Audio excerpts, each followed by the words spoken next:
বন্ধুরা, আমরা বাঙালিরা জানো তো একটু মাছে ভাতে বাঙালি। তো আমরা মাছ খেতে একটু ভালোবাসি সব বাঙালিরাই। আর বিশেষ করে যদি চুনো মাছ হয় তো আরও কোনো কথাই নেই। চুনো মাছের চচ্চড়ি আমরা খুব খেতে ভালোবাসি, ওই দিয়ে এক থালা ভাত খাওয়া হয়ে যায়।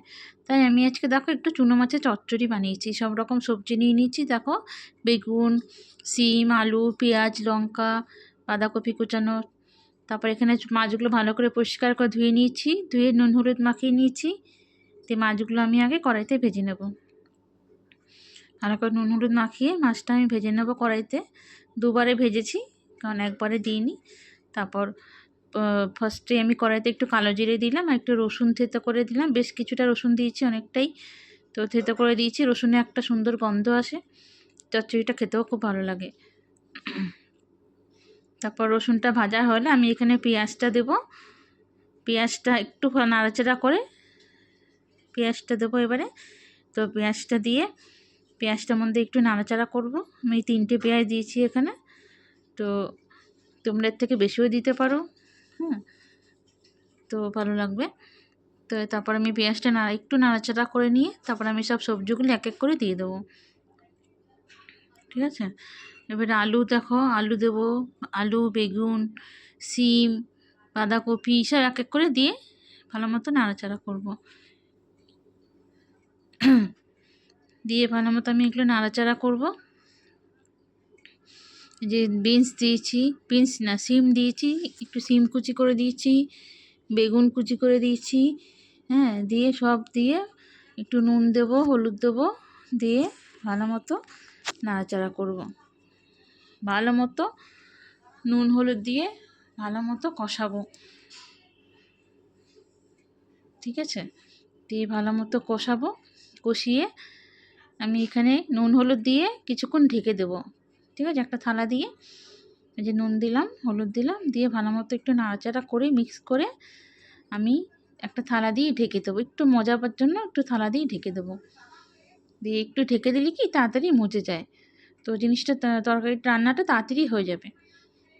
তাই আমি একটু সবগুলো সিদ্ধ খুব ভালো হবে একটু ঢেকে দিলে।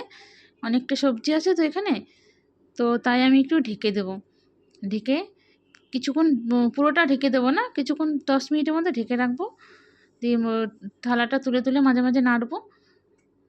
তো এই যে টমেটো দিয়েছি একটা বড় দেখে, কুচি ছোটো ছোটো করে কেটে দিয়ে এবারে আমি একটা থালা দিয়ে ঢেকে রাখবো। কিছুক্ষণ মজার পর যে ভালো মতো মিক্স করে নিয়েছি, দিয়ে একটা থালা দিয়ে ঢেকে রাখবো। এই যে ঢেকে দিয়েছি। 10 মিনিট পর থালাটা খুলে দেখো কতটা মজে গেছে।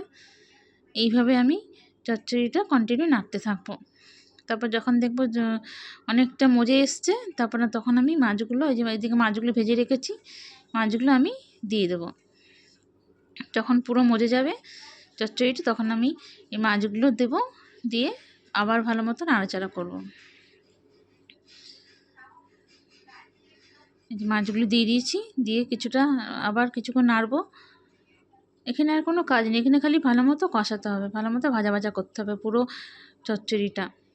দিয়ে ভালো মতো আমি এখানে নাড়াচাড়া করব, করে লাস্টে আমি একটু ধনেপাতা দেবো। দিয়ে তোমরা নুনটা একটু চেক করে নেবে, নুন টুন যদি ঠিক থাকে তো ভালো, নাহলে একটু নুন দিয়ে দেবে সামান্য। দিয়ে আর কিচ্ছু দিতে হবে না, আমি খালি একটু ধনেপাতা দেবো নামানোর আগে, দিয়ে এটা গরম গরম ভাতের সাথে সার্ভ করব। তো তোমাদের যদি ভিডিওটা ভালো লেগে থাকে তোমরা জানাবে কমেন্টে কে কে এরকম চচ্চড়ি খেতে ভালোবাসো, তোরা কমেন্টে অবশ্যই জানাবে। দিয়ে আর তোমরা এই ভিডিওটাতে একটু লাইক কমেন্ট শেয়ার করো, আর যদি ইউটিউব থেকে দেখো তো একটা সাবস্ক্রাইবও করে দিও। তো এরকমভাবে তোমরাও বানিয়ে খেও।